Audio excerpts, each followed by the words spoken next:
नमस्कार मित्रों। आज मैं आपको लेकर चलूंगा एक ऐसी यात्रा पर जहां आस्था और विज्ञान दोनों अपने घुटने टेकते हैं। हिमालय की उन ऊंची चोटियों में जहां हवाओं में भी महादेव की गूंज सुनाई देती है, वहां स्थित है केदारनाथ धाम। क्या आपने कभी सोचा है कि एक मंदिर केवल पत्थरों और देवमूर्तियों से नहीं बनता? कुछ स्थान होते हैं जो अपने आप में एक जीवंत शक्ति है, एक रहस्य है, एक अनसुलझी पहेली है। 16 जून 2013 की उस भयानक रात जब प्रकृति ने अपना तांडव मचाया, एक चमत्कार ने सारी दुनिया को चौंका दिया। जब हजारों टन का पानी और चट्टानें मंदिर की ओर बढ़ीं, तो अचानक एक विशाल शिला ने मंदिर के पीछे आकर सारे पानी को दो भागों में बांट दिया। आज हम बात करेंगे उन घटनाओं की जिन्होंने वैज्ञानिकों को चकित कर दिया, उन चमत्कारों की जिन्हें देखकर श्रद्धालुओं की आस्था और मजबूत हो गई, और उन रहस्यों की जिनके जवाब आज भी खोजे जा रहे हैं। तो चलिए इस दिव्य यात्रा की शुरुआत करते हैं।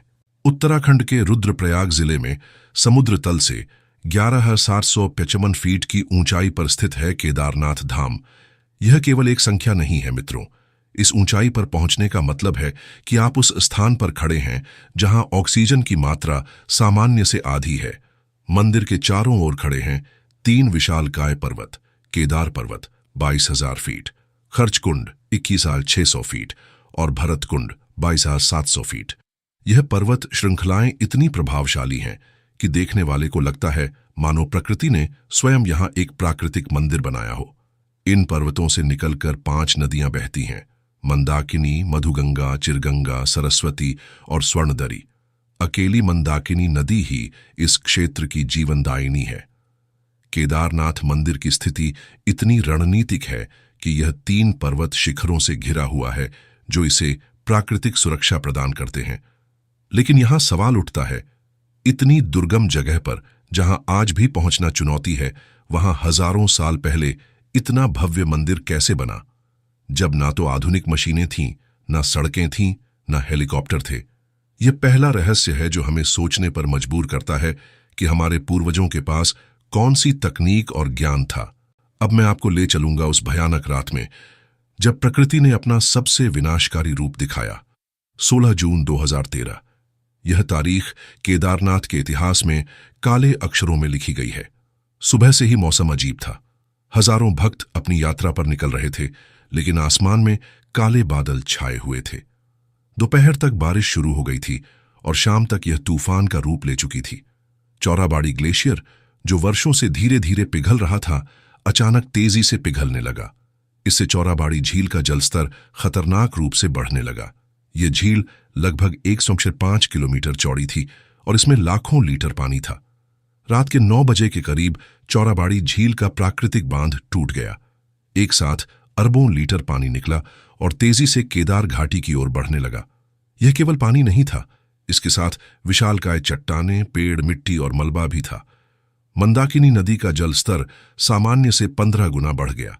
कुछ ही घंटों में पानी की रफ्तार 100 किलोमीटर प्रति घंटे तक पहुंच गई। 1 घंटे में ही पूरी केदार घाटी में तबाही मच गई। 15,000 से अधिक मकान, दुकानें, होटल और धर्मशालाएं मिनटों में बह गईं।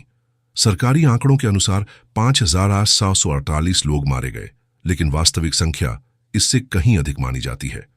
4,200 गांव प्रभावित हुए और 1,10,000 लोगों को हवाई सेना द्वारा रेस्क्यू करना पड़ा।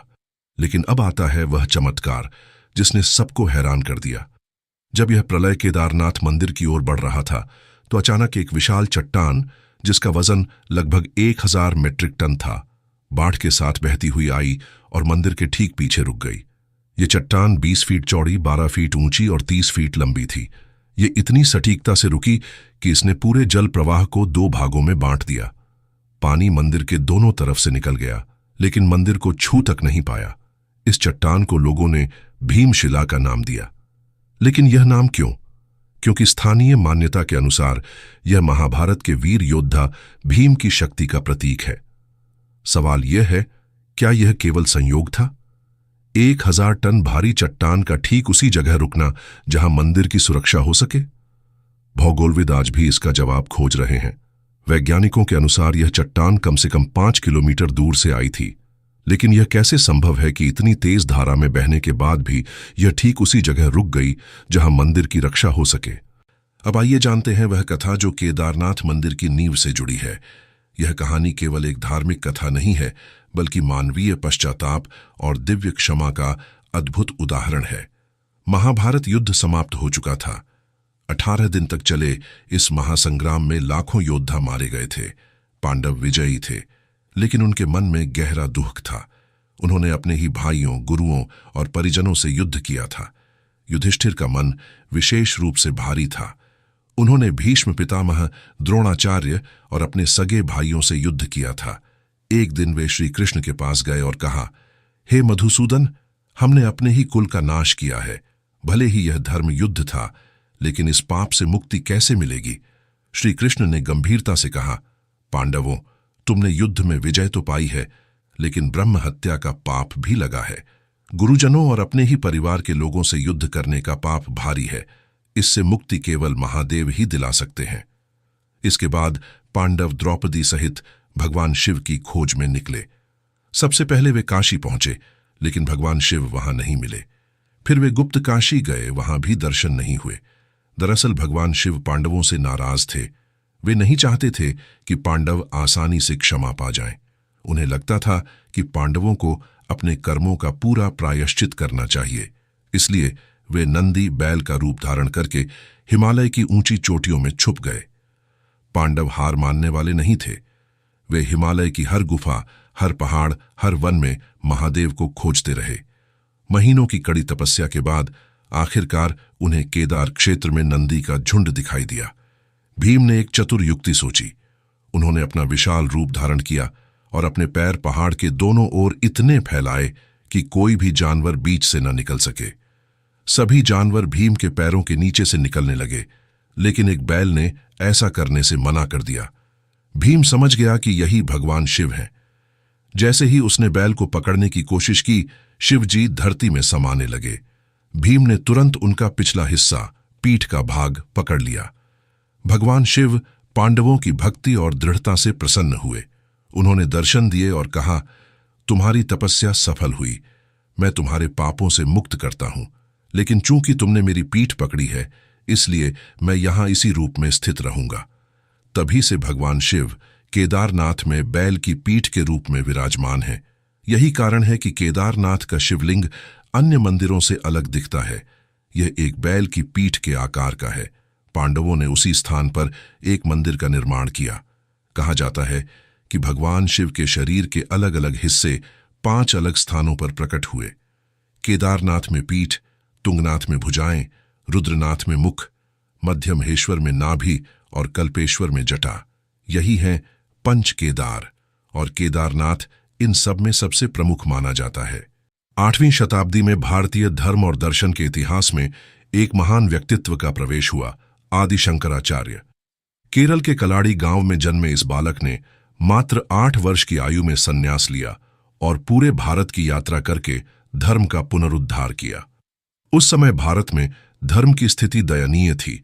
बौद्ध धर्म और जैन धर्म का प्रभाव बढ़ रहा था। हिंदू धर्म में अंधविश्वास और कुरीतियां घर कर गई थीं। ऐसे समय में शंकराचार्य ने अद्वैत वेदांत का प्रचार किया। जब शंकराचार्य केदार क्षेत्र पहुंचे तो उन्होंने देखा कि पांडवों द्वारा निर्मित मंदिर कई सदियों से बर्फ में दबा हुआ है। स्थानीय लोग इसके बारे में तो जानते थे, लेकिन मंदिर तक पहुंचना असंभव था। कहा जाता है कि शंकराचार्य ने अपनी तपस्या की शक्ति से न केवल मंदिर को खोजा, बल्कि इसका पूर्ण पुनरुद्धार भी कराया। उन्होंने यहां नियमित पूजा पाठ की व्यवस्था की और इसे 12 ज्योतिर्लिंगों की श्रृंखला में शामिल किया। शंकराचार्य की सबसे बड़ी देन थी 4 धाम की यात्रा की स्थापना। उन्होंने भारत के चारों कोनों में 4 धाम स्थापित किए। पूर्व में जगन्नाथपुरी, पश्चिम में द्वारकाधीश, दक्षिण में रामेश्वरम और उत्तर में बद्रीनाथ। केदारनाथ को उन्होंने पंच केदार में सबसे महत्वपूर्ण स्थान दिया। यहां से शुरू होकर तुंगनाथ, रुद्रनाथ, मध्यमहेश्वर और कल्पेश्वर तक की यात्रा को एक पवित्र सर्किट का रूप दिया। शंकराचार्य ने केदारनाथ में पुजारियों की नियुक्ति की। आज भी केदारनाथ के मुख्य पुजारी दक्षिण भारत से आते हैं। यह परंपरा शंकराचार्य के समय से चली आ रही है। सबसे चमत्कारी बात यह है कि मात्र 32 वर्ष की आयु में आदि शंकराचार्य ने केदारनाथ में ही समाधि ली। आज भी मंदिर के पीछे उनकी समाधि स्थित है। यह स्थान अत्यंत पवित्र माना जाता है। क्या यह संयोग था कि इतना महान दार्शनिक अपनी अंतिम यात्रा के लिए केदारनाथ को ही चुना, या फिर इस स्थान में वास्तव में कोई विशेष आध्यात्मिक शक्ति है? अब आइए उन वैज्ञानिक रहस्यों को समझते हैं जो केदारनाथ मंदिर को एक इंजीनियरिंग का चमत्कार बनाते हैं। आर्कियोलॉजिकल सर्वे ऑफ इंडिया के अनुसार यह मंदिर कम से कम 1200 साल पुराना है। मंदिर का निर्माण विशाल भूरे रंग के पत्थरों से किया गया है, जिन्हें केदार गणाइस कहा जाता है। यह एक विशेष प्रकार का ग्रेनाइट है जो अत्यंत मजबूत होता है। हर पत्थर का वजन 6 से 8 टन तक है। ये पत्थर स्थानीय रूप से उपलब्ध नहीं हैं, बल्कि 20-30 किलोमीटर दूर से लाए गए हैं। अब सोचिए, 12,000 फीट की ऊंचाई पर बिना किसी आधुनिक मशीन के इतने भारी पत्थरों को कैसे पहुंचाया गया होगा। लेकिन असली चमत्कार तो निर्माण तकनीक में है। पूरे मंदिर में किसी भी प्रकार के सीमेंट, चूने या गारे का प्रयोग नहीं किया गया है, बल्कि एक विशेष इंटरलॉकिंग तकनीक का उपयोग किया गया है। इस तकनीक में हर पत्थर को इस तरह तराशा गया है कि वे एक दूसरे में परफेक्ट फिट हो जाते हैं। यह बिल्कुल वैसा है जैसे एक जिगसॉ पजल के टुकड़े आपस में जुड़ते हैं। हर पत्थर में खांचे और उभार इस तरह बनाए गए हैं कि वे दूसरे पत्थर में बिल्कुल सटीक बैठ जाते हैं। 2013 की भयानक बाढ़ के बाद आईआईटी मद्रास के इंजीनियरों ने मंदिर की संरचना की जांच की। उन्होंने पाया कि मंदिर में 99% संरचना बिल्कुल सुरक्षित थी। यह आधुनिक इमारतों से भी बेहतर परिणाम था। भारतीय भूवैज्ञानिक सर्वेक्षण की टीम ने मंदिर की नींव की जांच की। उन्होंने पाया कि मंदिर की नींव 20 फीट गहरी है और यह ठोस चट्टान पर बनी है। नींव में भी वही इंटरलॉकिंग तकनीक का प्रयोग किया गया है। एक और दिलचस्प बात यह है कि केदारनाथ मंदिर उत्तर दक्षिण दिशा में बना है, जबकि भारत के अधिकांश मंदिर पूर्व पश्चिम दिशा में बनते हैं। विशेषज्ञों का कहना है कि अगर यह पूर्व पश्चिम होता तो 2013 की बाढ़ में जरूर नष्ट हो जाता। देहरादून स्थित Wadia institute of Himalayan geology के वैज्ञानिकों ने मंदिर के पत्थरों पर कार्बन डेटिंग की। परिणाम चौंकाने वाले थे। पत्थरों की गुणवत्ता में सदियों बाद भी कोई गिरावट नहीं आई थी। मंदिर की छत भी एक चमत्कार है। यह पिरामिड के आकार में बनी है और इसमें भी बिना किसी सीमेंट के पत्थर जोड़े गए हैं। यह डिजाइन बर्फ के भार को सही तरीके से वितरित करता है। यह तकनीक आज भी एक रहस्य है। हमारे पूर्वजों के पास कौन सा ज्ञान था जो आज के वैज्ञानिकों के पास नहीं है? मित्रों, अब मैं आपको बताने वाला हूं एक ऐसा तथ्य जो शायद ही किसी को पता हो। वैज्ञानिक अनुसंधान के अनुसार केदारनाथ मंदिर 14वीं से 19वीं सदी तक, यानी लगभग 400 साल तक पूरी तरह से बर्फ में दबा हुआ था। यह काल लिटिल आइस एज कहलाता है, जब हिमालय में असामान्य रूप से अधिक बर्फबारी हुई थी। इस दौरान तापमान सामान्य से 2-3 डिग्री कम था और बर्फ साल भर नहीं पिघलती थी। केदारनाथ मंदिर की दीवारों पर आज भी इस हिमयुग के निशान देखे जा सकते हैं। वाडिया इंस्टीट्यूट के भूवैज्ञानिक डॉक्टर विजय जोशी के नेतृत्व में की गई जांच में मंदिर की दीवारों पर पीली रेखाएं मिली हैं। ये रेखाएं हिमनदों के दबाव से बनी हैं। इसका मतलब यह है कि मंदिर के चारों ओर बर्फ इतनी जमी थी कि यह एक विशाल हिमनद ग्लेशियर का रूप ले चुकी थी। यह हिमनद धीरे धीरे खिसकता रहा और मंदिर की दीवारों पर दबाव डालता रहा। वैज्ञानिकों के अनुसार उस समय मंदिर के ऊपर लगभग 100 फीट तक बर्फ जमी हुई थी। इस बर्फ का वजन हजारों टन था। एक सामान्य इमारत इतने भार से चूर चूर हो जाती। लेकिन आश्चर्यजनक बात यह है कि इतने भारी दबाव के बावजूद भी मंदिर की संरचना में कोई गंभीर क्षति नहीं हुई। न दीवारें टूटीं, न छत गिरी, न ही कोई दरार पड़ी। जब 19वीं सदी में मौसम में बदलाव आया और बर्फ पिघलने लगी तो मंदिर ठीक वैसे ही निकला जैसे 400 साल पहले था। मंदिर के अंदर की मूर्तियां, दीवारों पर की गई नक्काशी और यहां तक कि पूजा के बर्तन भी सुरक्षित थे। स्थानीय किंवदंती के अनुसार इन 400 सालों में भी मंदिर के अंदर अखंड दीपक जलता रहा। जब बर्फ पिघली तो लोगों ने देखा कि दीपक अभी भी जल रहा था। यह घटना किसी चमत्कार से कम नहीं है। आधुनिक इमारतें तो कुछ दशकों में ही टूट फूट जाती हैं, लेकिन केदारनाथ मंदिर ने 4 सदियों तक प्रकृति के इस कहर को झेला। यूनेस्को के विशेषज्ञ इस घटना को दुनिया का सबसे बड़ा संरक्षण चमत्कार कहते हैं। उनका कहना है कि इतने लंबे समय तक बर्फ में दबे रहने के बाद भी इतनी सुरक्षित अवस्था में निकलना असाधारण है। क्या यह केवल बेहतर निर्माण तकनीक का परिणाम था या फिर इसमें कोई दैवीय शक्ति भी कार्य कर रही थी? केदारनाथ धाम का सबसे रहस्यमय चमत्कार है अखंड दीपक का निरंतर जलते रहना। यह केवल एक कहानी नहीं है, बल्कि हर साल घटित होने वाला एक जीवंत चमत्कार है। हर साल नवंबर महीने में जब मंदिर के कपाट 6 महीने के लिए बंद होते हैं, तो मुख्य पुजारी मंदिर के अंदर एक विशेष दीपक जलाते हैं। यह दीपक विशेष प्रकार के तेल और बाती से तैयार किया जाता है। इसके बाद मंदिर के कपाट पूरी तरह सील कर दिए जाते हैं। शिवलिंग को गर्म कपड़ों से ढका जाता है और पूरा मंदिर बंद कर दिया जाता है। अगले 6 महीने तक कोई व्यक्ति अंदर नहीं जाता। इन 6 महीनों में केदारनाथ में भयानक ठंड पड़ती है। तापमान माइनस 25 डिग्री सेल्सियस तक चला जाता है। मंदिर पूरी तरह से बर्फ से ढक जाता है। हवा में ऑक्सीजन की मात्रा न के बराबर होती है। वैज्ञानिकों के अनुसार किसी भी दहन के लिए 3 चीजें जरूरी हैं: ईंधन, ऑक्सीजन और उचित तापमान। केदारनाथ में सर्दियों के दौरान तीनों ही चीजें न के बराबर होती हैं। फिर भी जब अप्रैल मई में मंदिर के कपाट खुलते हैं तो वह दीपक अभी भी जल रहा होता है। पुजारी सबसे पहले इस दीपक को देखते हैं और फिर पूजा शुरू करते हैं। स्थानीय पुजारियों का कहना है कि यह दीपक विशेष प्रकार के तेल से भरा जाता है, लेकिन वे इसकी सटीक जानकारी नहीं देते। वे कहते हैं कि यह एक परंपरागत फॉर्मूला है जो पीढ़ी दर पीढ़ी चला आ रहा है। कुछ वैज्ञानिक मानते हैं कि यह दीपक विशेष रूप से डिजाइन किया गया है जो बहुत धीमी गति से जलता है। इसमें शायद कोई विशेष वैक्स या ऐसा तेल हो जो कम ऑनिंग सीजन में भी जलता रहे।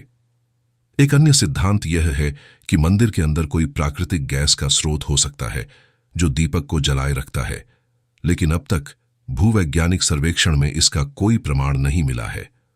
तीसरा सिद्धांत यह है कि मंदिर के अंदर का तापमान बाहर से अलग हो सकता है। शायद पत्थरों में कोई ऐसा गुण हो जो अंदर का तापमान स्थिर रखता है। स्थानीय मान्यता के अनुसार दीपक की लौ की दिशा से पता चलता है कि आने वाला साल कैसा होगा। अगर लौ स्थिर है तो साल अच्छा होगा, अगर कंपती है तो किसी प्राकृतिक आपदा का संकेत है। 2013 में जब मंदिर के कपाट खुले तो दीपक की लौ तेजी से कांप रही थी। कुछ महीने बाद ही वह भयानक आपदा आई जिसने पूरी केदार घाटी को हिला दिया।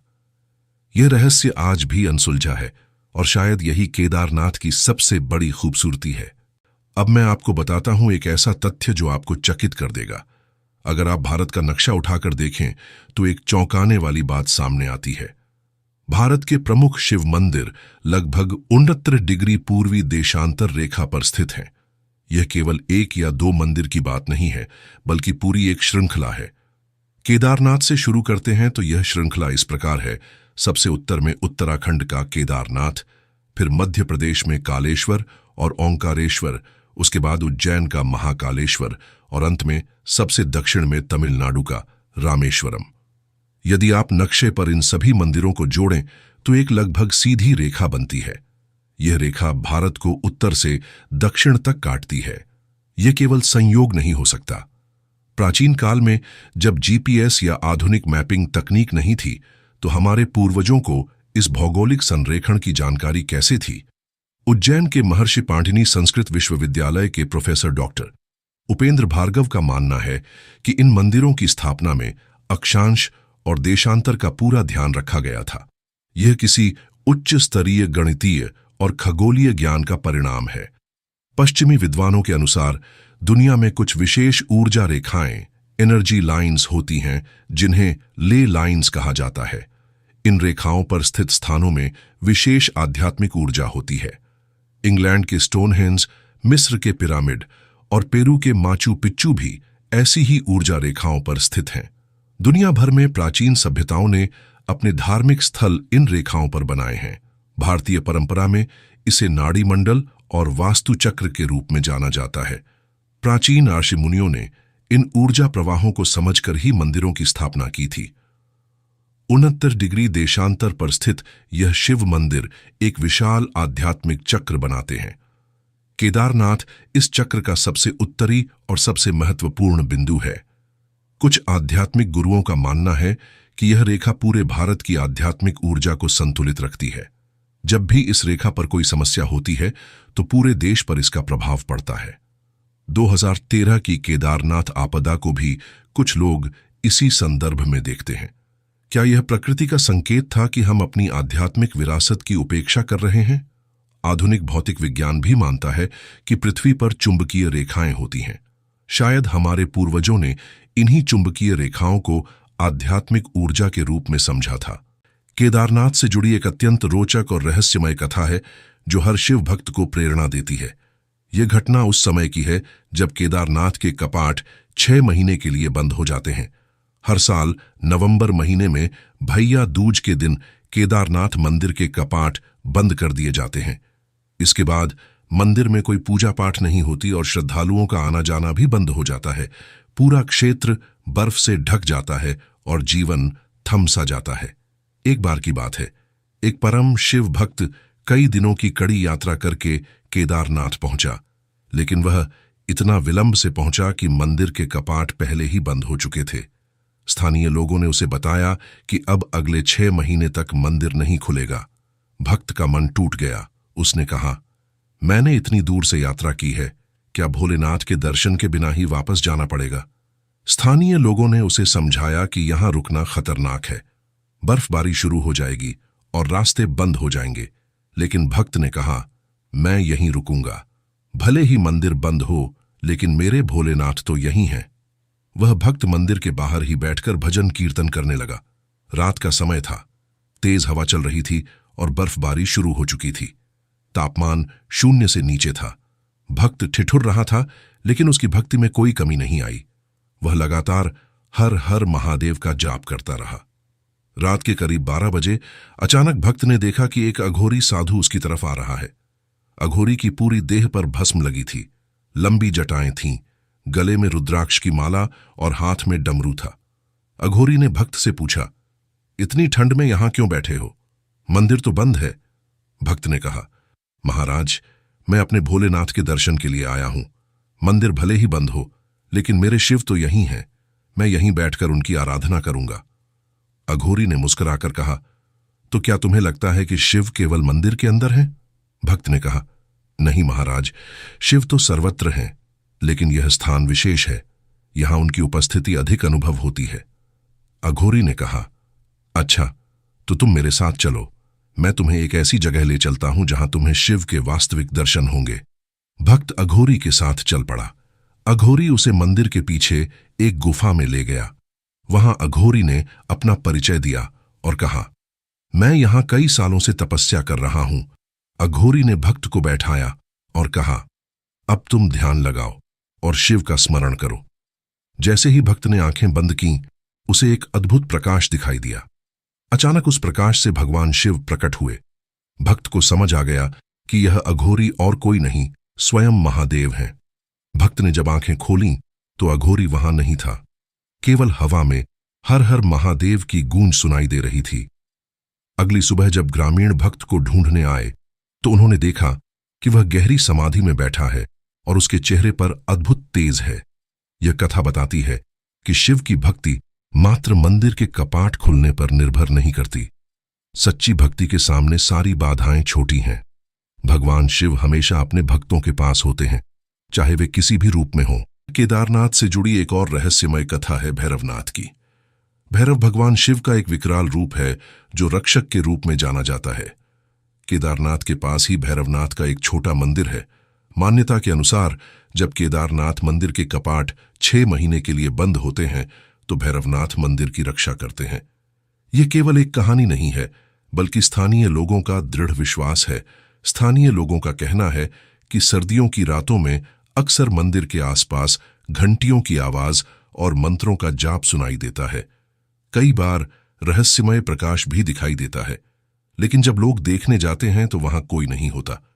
कुछ ग्रामीणों का दावा है कि उन्होंने बर्फीली रातों में एक रहस्यमय आकृति को मंदिर के चारों ओर घूमते देखा है।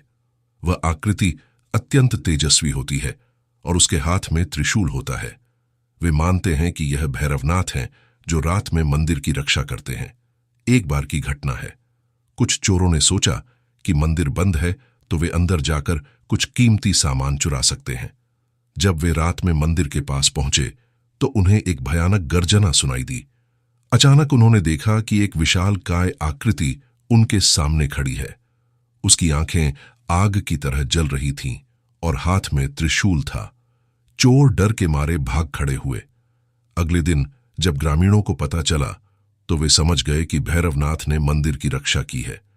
इसके बाद कभी किसी ने मंदिर के साथ छेड़छाड़ की हिम्मत नहीं की। जब 6 महीने बाद मंदिर के कपाट खुलते हैं तो अंदर सब कुछ साफ सुथरा मिलता है। 6 महीने तक कोई इंसान अंदर नहीं जाता, फिर भी धूल तक नहीं होती। शिवलिंग चमकता रहता है और फूलों की खुशबू आती रहती है। पुजारी बताते हैं कि कई बार उन्हें ऐसा लगता है जैसे किसी ने रात भर पूजा पाठ किया हो। दीपक की रोशनी में कोई गतिविधि का आभास होता है और हवा में मंत्रों की गूंज सुनाई देती है। 2013 की आपदा के दौरान भी एक अद्भुत घटना हुई। जब चारों ओर तबाही मची थी तब भैरवनाथ के मंदिर के आसपास के लोगों ने देखा कि एक तेज प्रकाश मंदिर के चारों ओर घूम रहा था। वे मानते हैं कि भैरवनाथ ने उस रात भी मुख्य मंदिर की रक्षा की। वैज्ञानिक इसे स्थानीय मान्यता मानते हैं, लेकिन श्रद्धालुओं के लिए यह अटूट विश्वास का विषय है। वे मानते हैं कि भैरवनाथ की कृपा से ही केदारनाथ मंदिर हमेशा सुरक्षित रहता है। आज भी जब लोग केदारनाथ जाते हैं तो वे पहले भैरवनाथ के दर्शन करते हैं और फिर मुख्य मंदिर में जाते हैं। यह परंपरा सदियों से चली आ रही है। आज केदारनाथ धाम को कई नई चुनौतियों का सामना करना पड़ रहा है।